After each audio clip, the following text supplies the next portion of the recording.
Hey everybody, Beyond Drew TV here. Welcome back to the channel. Welcome to a big update here for Prehistoric Kingdom.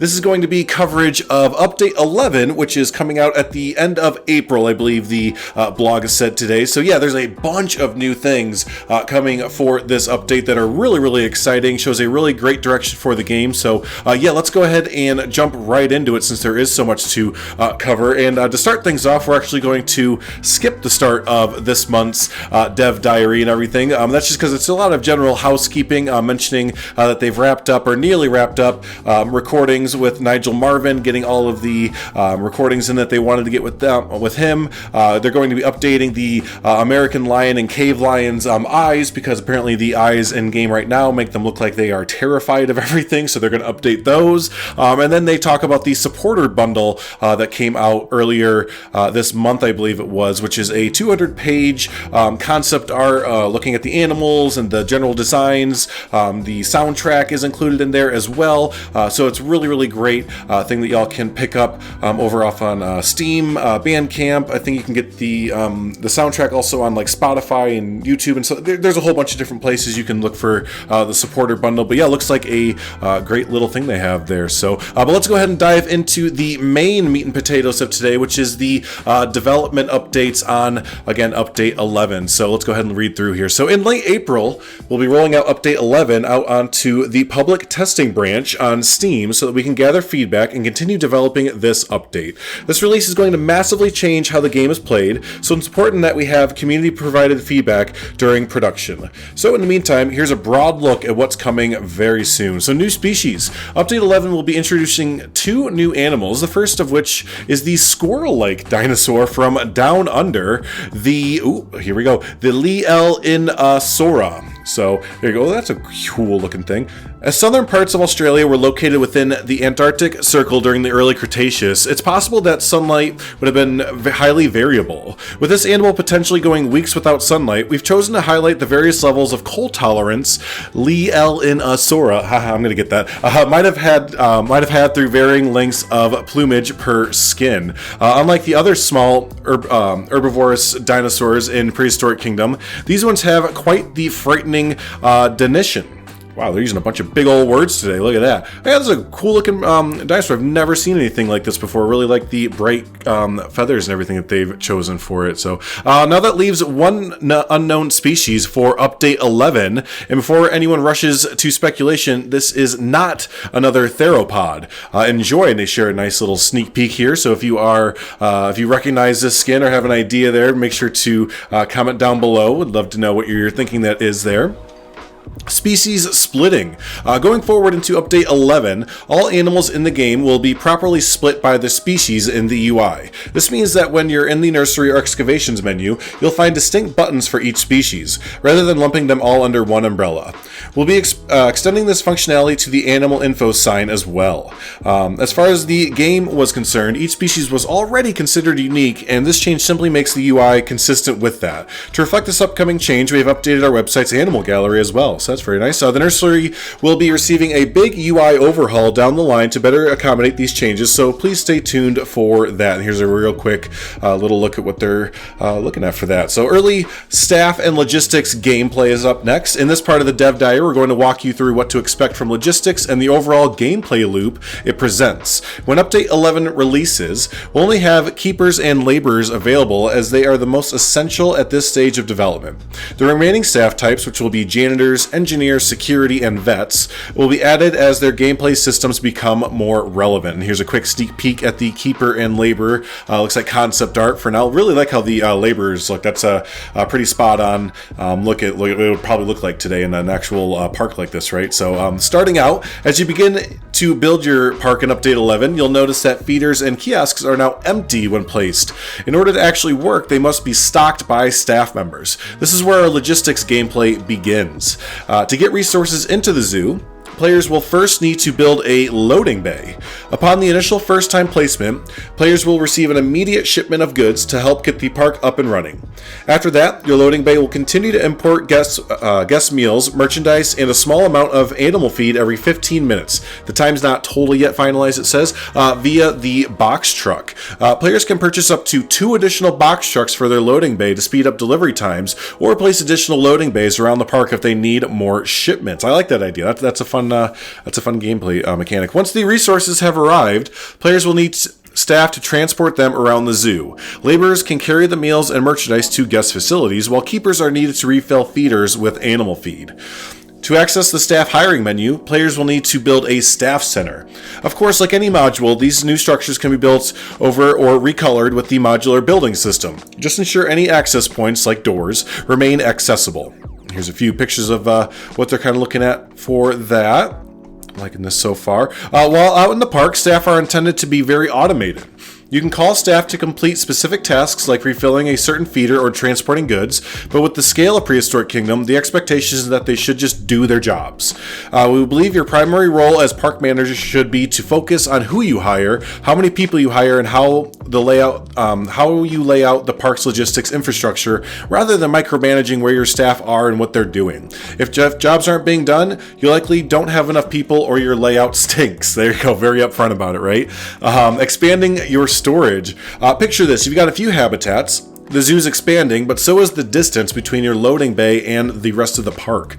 It's time to introduce some goods storage and produce storage modules. These warehouses come in small or large variants, allowing logistics staff to move stock from the loading bay into their respective storage spaces. This means that if a feeder needs refilling or your restaurant needs more meals, staff can simply travel to the nearest storage module that has what they need, rather than walking all the way back to the loading bay. So they're like mini loading bays, right? More specific, smaller, or bigger loading bays you can put throughout the park. These warehouses are planned to have a few basic UI options that dictate how they should be filled up. Things like stop fruit from being delivered to this produce storage model, but we are aiming to make them more contextual, so a produce station near a meat feeder is naturally going to have more meat delivered to it than a produce station that's next to a herbivore paddock. Makes sense? That's all a bit theoretical, though, just sharing how we'd like them to work. Up next we have You Smell That? Is that like a rock is cooking reference? When animals eat, they eventually excrete. Good one.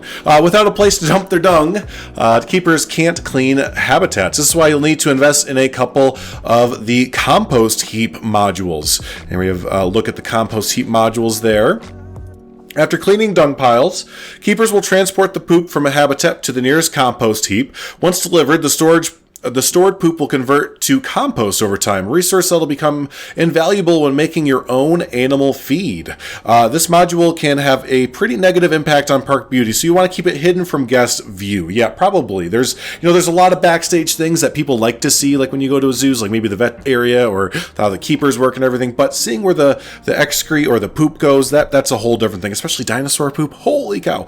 Creating produce is the next section. After a certain amount of park growth, the measly amount of animal feed you get from the loading bay isn't going to be enough. Thankfully, this is where the produce station comes in. A produce station is able to passively create food for your animals by converting the compost in your park into feed. As long as staff can keep delivering compost, you can keep making produce. Hey, well, it's like a full, there you go. They were talking about a full system, right? There you go. Eat, poop, get more eat. Produce stations can be specialized to cultivate a specific dietary type, such as plants, fruits, meats, fish, insects, or produce all dietary types for a lower yield per compost conversion. As your produce station fills up, laborers will transfer it out and place the feed into the produce storage modules around the park. In the event that you have no storage modules, your keepers will instead take the food directly from produce stations when going to refill feeders. Oh, nice. So they both will pull from it depending the situation that you have kind of it set up.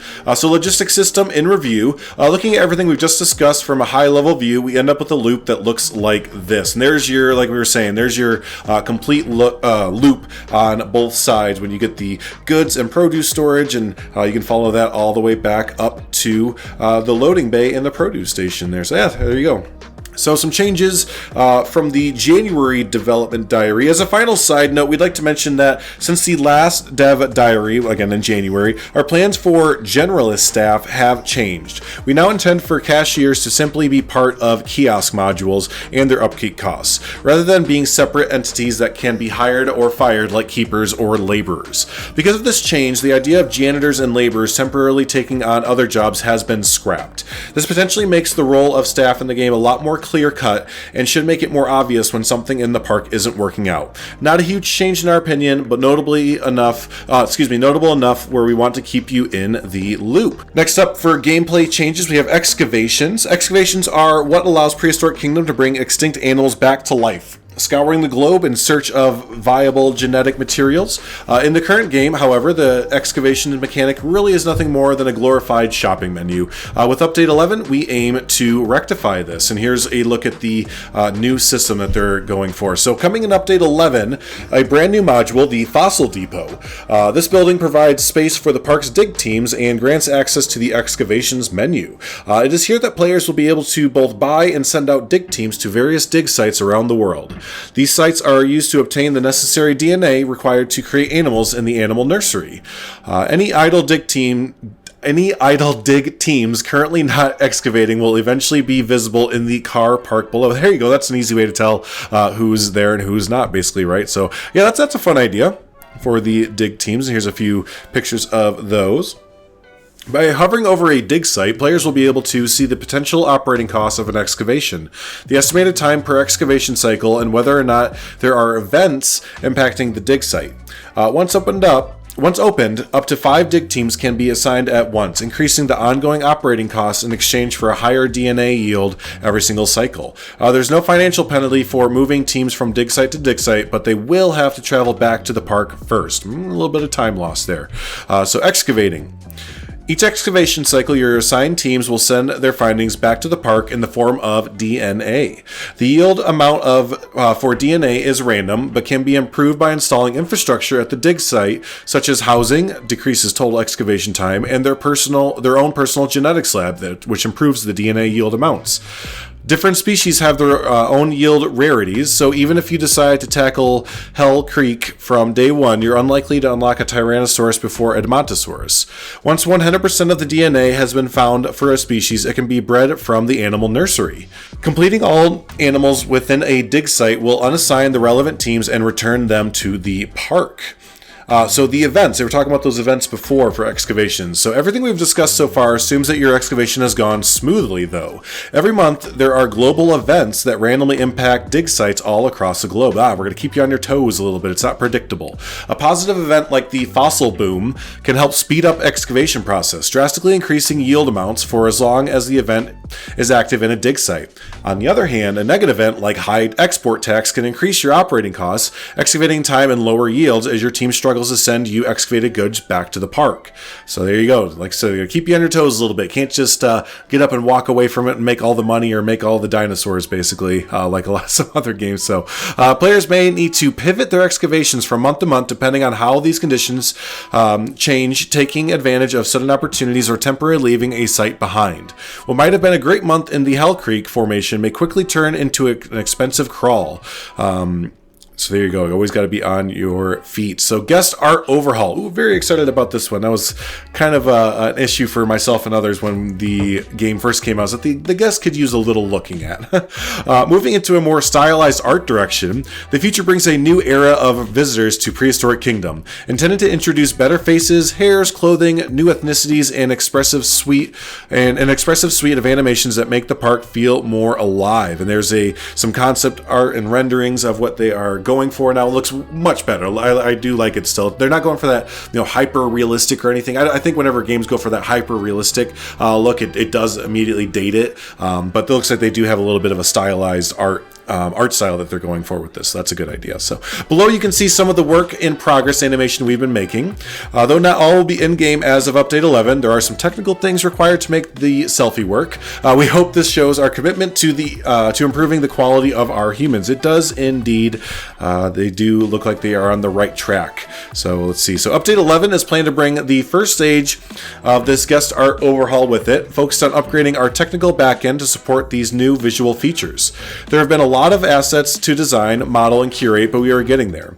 We will have more info about what guest features are ready for update 11 once it hits PTB. And yes, we're working on bench sitting. The bench sitting must be a really big thing in the development of games and everything, because I remember in Planet Coaster, when they finally introduced picnic benches, and they were like, and the guests can sit down at the picnic benches. I was like, from a layman, I was like, yeah, that's right on. And now you have Prehistoric Kingdom who are saying, yes, we're working on bench sitting, so it must be really difficult to have guests sit down on a bench. Moving forward here, the future. Ontogeny art. How do you pronounce it? Ontogeny? I'm going to say that. Art tests. To close out this month's Dev Diary, we'll leave you with a work-in-progress look at our baby Tyrannosaurus. We're expecting some proportions and face shapes to change before Ontogeny is fully implemented and added to the public game, but this at least gives you an early look at how these fluff balls could look. You can even spot an adolescent T-Rex in the back based on the Jane specimen. Oh, that's fun, Jane. I'm from the area that they were working on Jane a whole bunch. It was a huge deal in our community when that was going on. But yeah, look at that little chick running around, right? Little ferocious little chick, but still, that's great. As mentioned previously, all baby skins are designed to blend into their adult coloration regardless of what skin was selected. In the case of our T-Rex here, that means all Tyrannosaurus would start as feathered infants and either lose feathers through maturation or retain them. So we can't wait to share more looks at the Dang it, I know I'm mispronouncing this word. Ontology, there we go, with you in the future. There you go, so there's a look at that. So, and then finally, it's just a few look at some community things, community screenshots. And then, yeah, thank you for reading March's Dev Diary. There's a lot to read in this month, there sure was. But we hope you got through it okay. We're very excited to continue developing Update 11 and can't wait to share more once the PTB version goes live. PTB, please toss butter. Word. But anyways, yeah, so there is your look at all of that is coming. There is a lot, right? There's a whole ton. So a lot of logistics things coming, which really piqued my interest when I was reading through this. I do enjoy the management and kind of tycoon part of it, the logistics part of these games, as well as the building, of course. But so yeah, when I heard about the loading bay and the different warehouses, the produce storage, the goods storage, the compost heap, the whole loop thing that just kind of ticked a part of my brain that I was kind of like, I like this. This is fun. Either from just learning about the back end of creating that loop, or just kind of seeing it all come to fruition and everything. So very nice there. And again, the changes to the guests, I think that also really piqued my interest, because again, I was very vocal about not enjoying how the guests quite looked when the game first came out. So I am very happy that they are circling back and taking another look at it and everything. So yeah, very excited about the future of Prehistoric Kingdom. Hoping to get some on the channel. Looks like they are, have come a long way since the last time I have done anything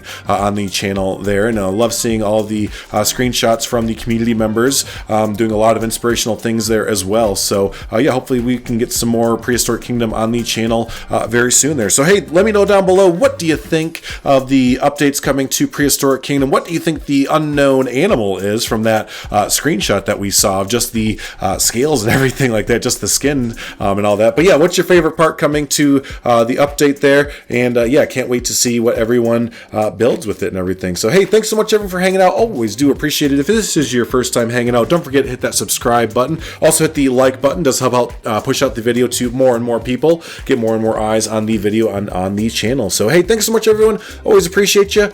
Till the next one, have a good one.